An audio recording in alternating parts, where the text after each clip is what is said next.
มเสียงจะเพิ่นจ้าง100,000 บาทกล้าคมบ่ล่ะอ๋อก ล้าเลยก็เห็นข่าวอยู่ผมกล้าแล้ว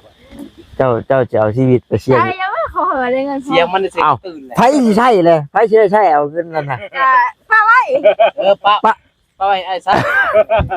ดอกน้อยยอมได้เงินแต่ว่าบ่ได้ใช้ยับปล่อยดิเอ้ย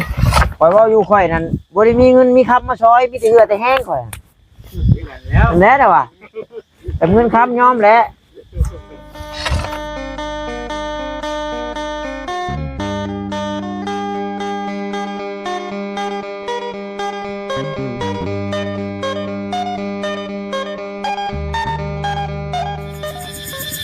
น้อยแม่ไหวอยู่บ่ฮะไหวอยู่บ่ ไว้เลย บ่ไหวบ่โอ้ยพี่น้องเนาะสินอกแดดแล้วบาดเข้าน้ำเลยเฮ้ยเอาปุ๋ยน้ำเอาเท่านั้นแหละจะได้ค่ะบ่ไหวเลยเจอน้ำขี้ปากเข้าไปแห้งบ่อยากขึ้นเลย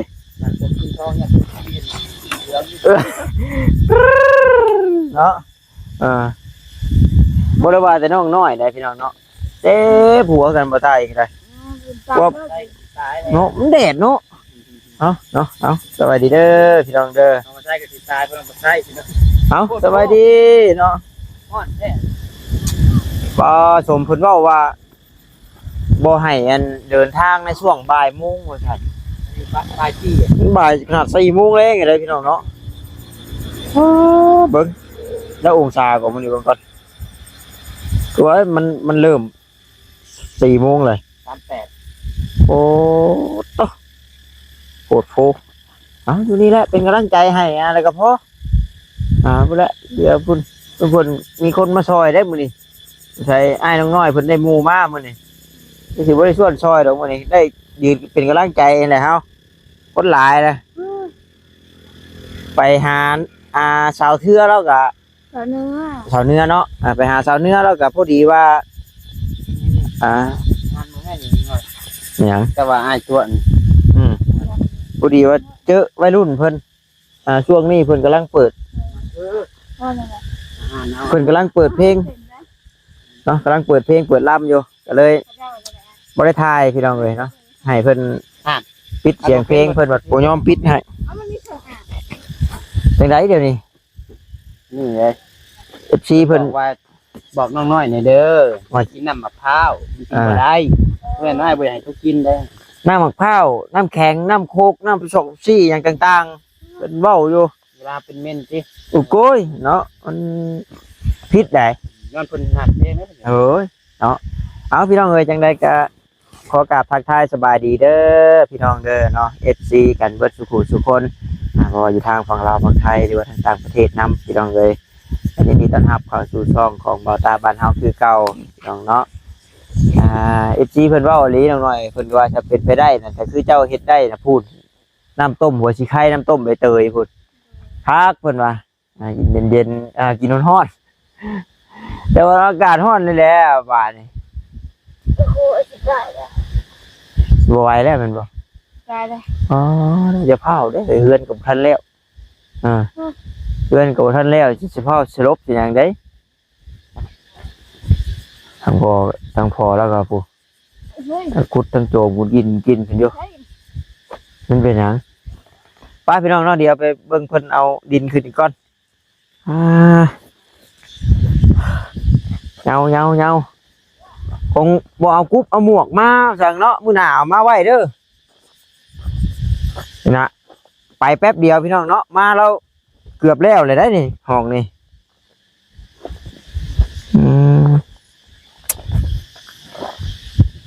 แต่ว่าเราได้เห็ดแต่เช้าแน่นี่อีกมื้ออื่นแล้วนะนี่นะเราคุดตัวนี้หาค่ำก็ได้แล้วห้องไปเรามาใส่อีกรถหนึ่ง2 รถ 3 รถนะมันได้ใส่ตัวนี้นะเพราะมื้อนี้เรามีหมูมานำได้มื้อนี้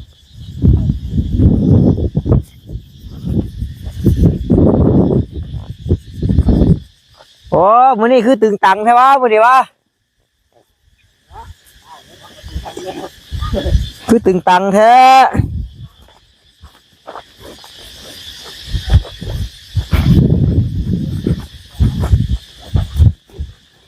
น้อยนะกรุ๊ปน้อยนี่อ้าวแดงเข้ากันเลยเด้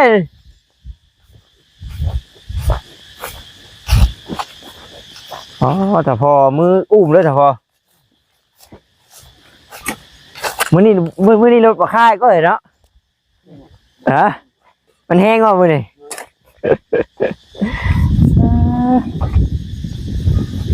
ใครเนี่ยมีโฮมต้นไม้เนาะโฮมต้นไม้โกนกลางแล้วเห็นนะจะโผล่ไป ไม้ปล่อยปลา ฮะ นั่นแหละไม้ปล่อย ไป นี่ดูเยอะเลยแน่นอนดูยังเด็กนะ แขวแnhẹไปเลยเนาะแล้วบ่ตายืนให้กำลังใจเด้อมื้อนี้เด้อเพิ่นมีคนมาช่วยเลยถ้าไปคูดไปขีดลงช่วยอยู่ห่มพุ่นแหละ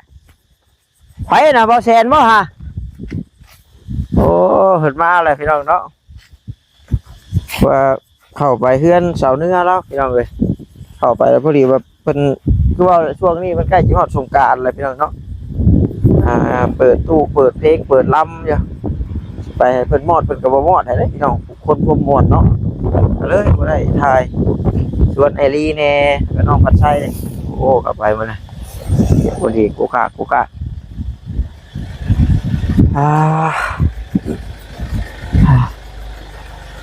ลงมา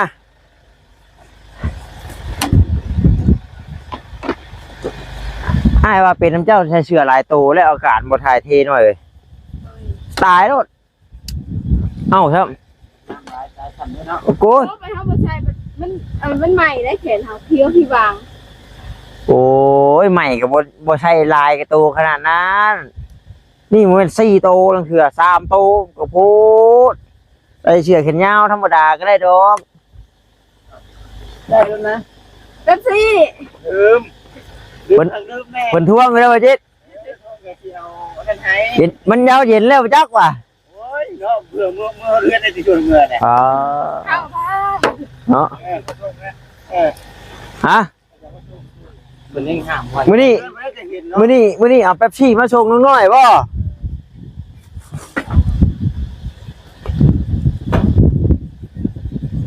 เข้านี่ก็เอารถไถมาเอารถไถเมื่อมเลยนี่แหละพี่น้องเอ้ย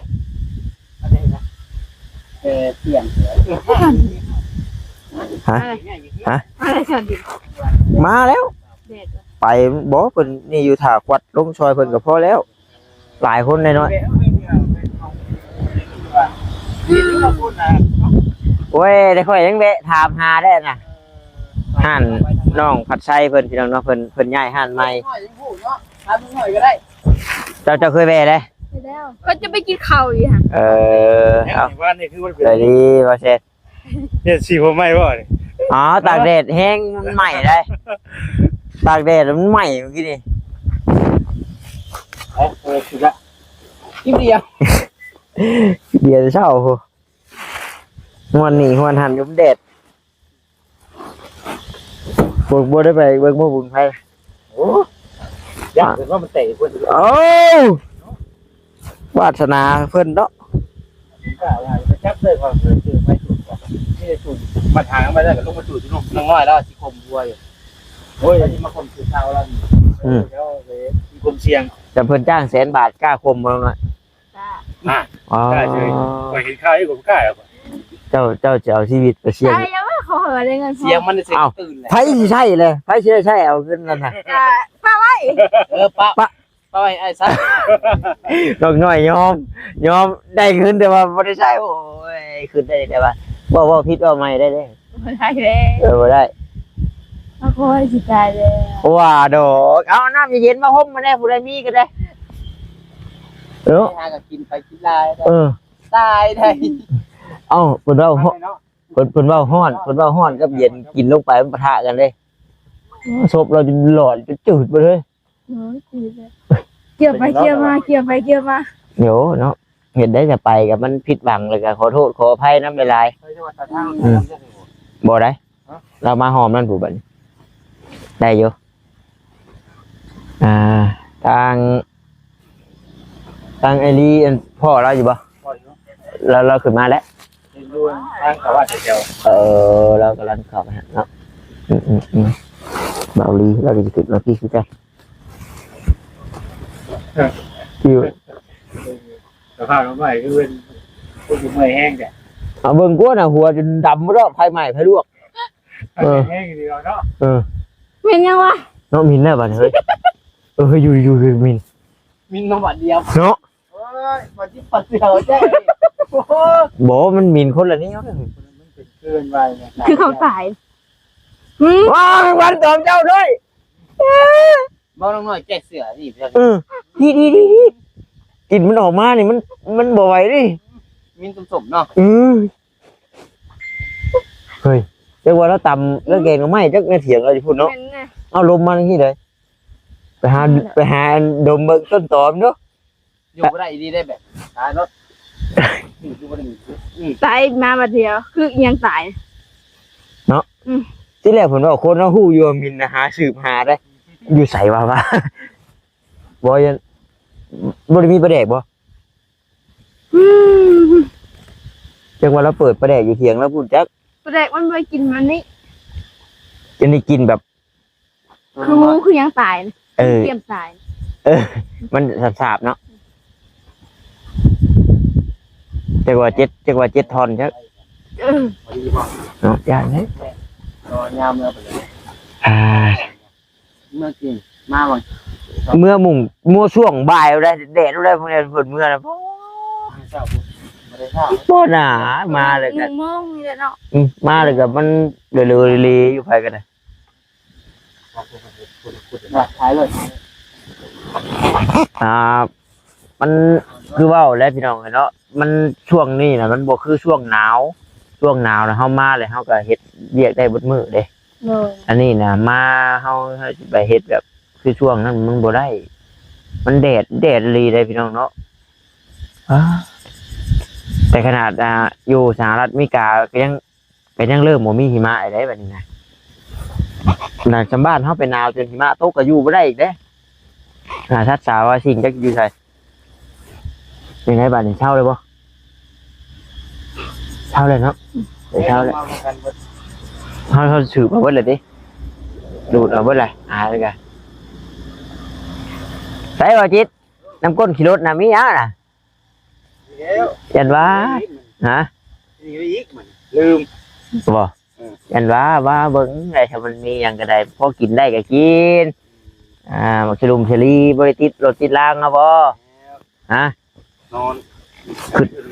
ขึ้นอยากครับชะลีก็ต่างเป็นมื้อนี้ขึ้นอยากชะลีมื้อแต่ว่ามีคนมาขายก็ชื่อกินอยู่มื้อพี่น้องเนาะคือก็บ่ค่อยเห็นรถพุ่มพวงเวเนาะทั้งนี้เขาเจ้าบ่ค่อยขายกันบ่ เลย อะไรได้เนาะเขตแถวบ้านเท่าหลายเนาะเขตแถวบ้านเฮาแต่นี่บ่ค่อยมีแต่บ่ค่อยพิษวางเข้าไปกับพี่น้องเนาะเฮือนเสาเนื้อเราแต่บอลี่มาจักบอลี่ชวนเข้าไปอีกเจ้าเองเข้าไปก็จำเป็นเปิดตู้เก่าก็บ่กล้าเลยเนาะเมื่อวานนี่ไปกับน้องน้อยบัดบ่ได้มีผู้ใดได้เมื่อวานเงียบสมอยอยู่เสียงมันจักจันนี่ละมาเลยตอกมาเลยเตรียมหมดเลยชวนจอยกันปุ๊บปั๊บจนบ่ชวนก็ยืนเป็นมือกล้องให้ชื่อกับบ่เป็นล้มนั่นที่นะมุดผมดิ้นใช่ไหมโอ้ย เลยโอ้ เจ้าอยากอย่างตอนแบบว่าอยากจะเฮ็ดที่สุดแบบ อยากนอนแต่นั่นเด้ ไอ้เฮ็ดนอนอยู่อ่างกันเนาะว่า ลมผ่านมาโอ้เย็น ไม่ไหวหรอกต้มก็ล้มเอาเลยกลางเว้นที่ยังทำนึงเลยกลางคืนนะอยู่ห้องนะจะคืออยู่เตาอบนี่ บ้านเกินพันแล้ว เอาถ้าว่าเนาะเจ้านอนห้องแบบไหนห้องไม้นี่ เอาไว้ โอ้ห้องไม้เนี่ยเย็นอยู่ห้องปูนนี่ป้อถ้าบ่มีแอร์นี่อ๋ออย่าคือเตาอบนี่อายฮ้อนออกมานะฮ้อนเลยจังว่าแอร์ก็บ่แม่นสิคือเป็นหมื่นพี่น้องเนาะ12,000 ตัว9,000ปลายแล้วนี่เดี๋ยวเนาะน้อย น้องพันชายติดเองแล้วบ่ โดย ขากอยู่จ้ะเย็นห้อยเฮาโหลดลูกจะนอนนำบ่ละปุ๊บก็ไปนอนไม่เท่าพุ่นนอนบ่ได้ฮอดน้อยติดแอร์อยู่นาเรา ติดแอร์บ่น้อยแอร์ธรรมชาติบ่บ่แล้วก็ปุ๊บออกไปนอนหน้าพุ่นน้อยมันเย็นโล่งเลย ขาดก็หลายโทรศัพท์ เอาเผาแบ่งคือเอาก้อนทอจัง แต่มันยุ่งมันได้เท่ามือนี่แหละ ก้อนใหญ่ๆนั้นบ่ได้กุ้ม2-3มื้อบ่ บ่เดี๋ยวนี้มันบ่กุ้มแต่ก่อนมันกุ้มเนี่ย มัน มันบ่กุ้ม มันนี่บ่ได้บัดนี้ ก็มืออีกก็น้อยนะตรงนี้อันซากก็มือนั่น อืม อืม อยากนำมันเดินฉากแบต ซากใช้อันใช้ที่เราใช้ทับใช้ได้อาจจะไปแปลงก้นมันเท่านั้น มันเป็นน้ำซอสบ่ ก็ไม่เป็น ไฟฟ้าโซลาร์เซลล์เพศเนาะเจ้าก้นนะ แล้วก็หมอไฟเสียง่ายช่วงฮ้อนสินะหน้าว่าเวียดได้เราก็หางชื่อช่วงเกี่ยวเข่าแล้วนะสรุปเลยหมอไฟนะเพราะมันฮ้อนสิมันบวมง่ายมันง่าย โดยมันห้อน วันนี้เราจะไปการเขียดน้อยมันฮ้อนสิไปบ่จังบ่ได้ไปเจ้าเอากบมาเขียดให้มาขายมื้อ ไปแต่เมื่อนะคุณ โดนไปเท่านั้น ถ้วยหนึงเท่าไหร่ครับเจ้าค่ะ เอาขายหมดเลยค่ะ9,000เป็นน้อยเลย ไม่แข้งยังมีอยู่วะเนาะ บุยคือเห็นเลย ถ้ามีแต่ แล้วไม่เกลือ จะมีแต่อ้ายสิสั่งไว้แบบว่าจะมาตอนเช้าดีนะพอได้ตำผักอยู่แมงจันทร์บ่คืออยากวันใดเนาะแม่แข้งคืออยากอยู่โอ้จำเจียวผักหอม นั่นแหละเลือกแต่ประกันกินนะว่าเป็น เบิ่งช่วงมือแห้งกันก็มือตายมันขึ้นนะมาไม่นะจ๊ะเล่นเป็นโทษนะเนาะเดี๋ยวไปส่วนดินส่วนดอนก่อน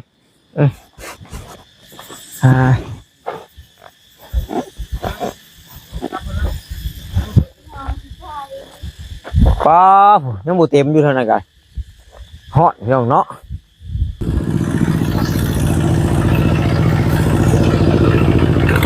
ยับไหวดิ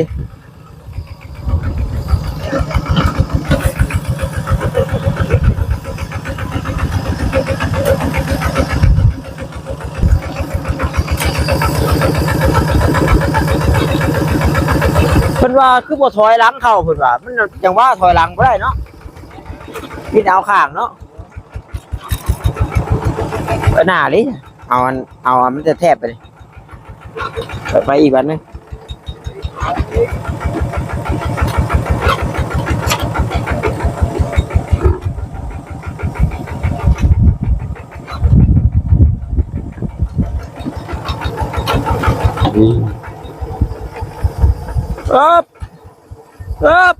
เว้ย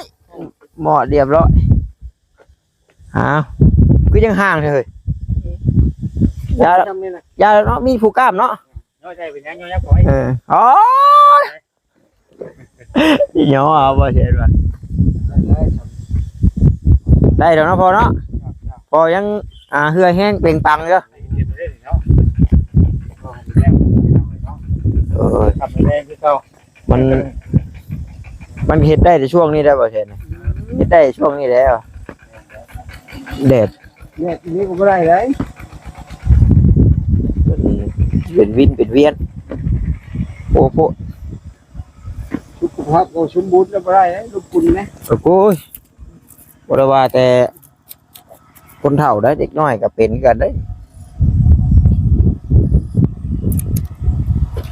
หักเลยโอ้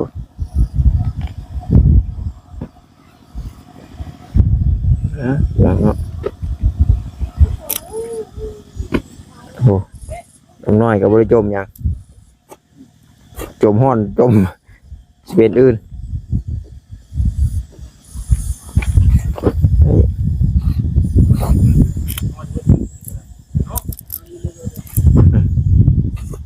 อย่างเนาะเบิ่งส่วนซอยพอแล้วก็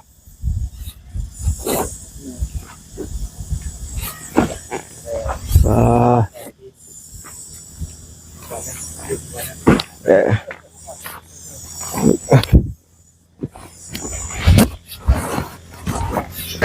อ้โห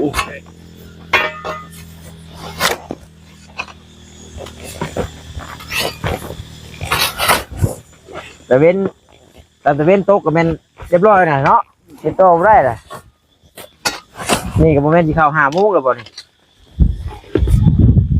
ฮะเอ้ยข่อยเว้าอยู่ข่อยนั่นบ่ได้มีเงินมีคำมาซอยมีแต่เหือแต่แห้งข่อยแน่น่ะว่ะแต่เงินคำยอมแหละ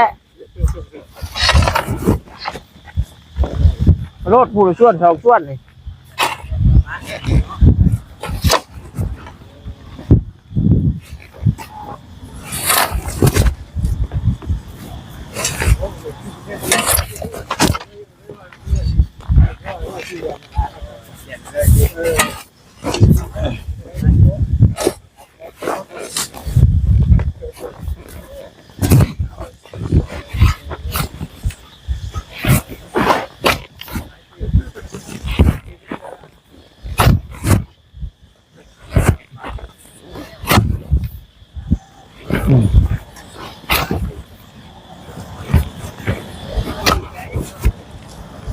ประ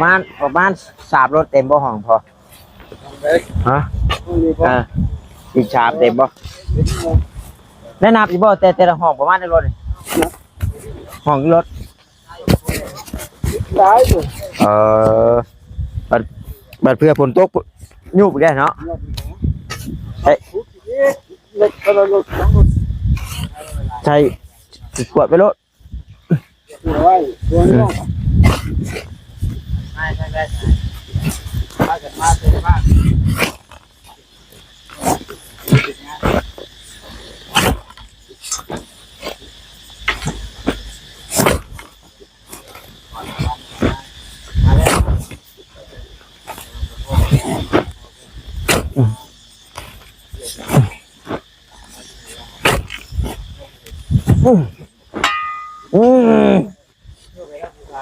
เนี่ยเขาเข็บเอาไปรุ่นไปรุ่นมาแล้วบัดนี้เปลี่ยนกันพอแล้วไอ้น้องน้อยจักปีก็จักปีจ้ะบ่ชื่อบ่เขากลายแต่พ่อ สิได้เอิ้นถูกสิดอกเนาะเนาะฮะบ่เปลี่ยนผู้น้อยผู้หนุ่มพอเอ้ย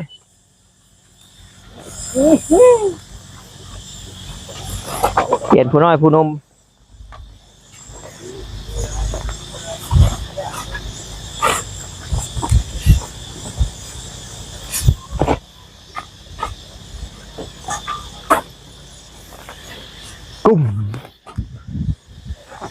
กุ้มฮะ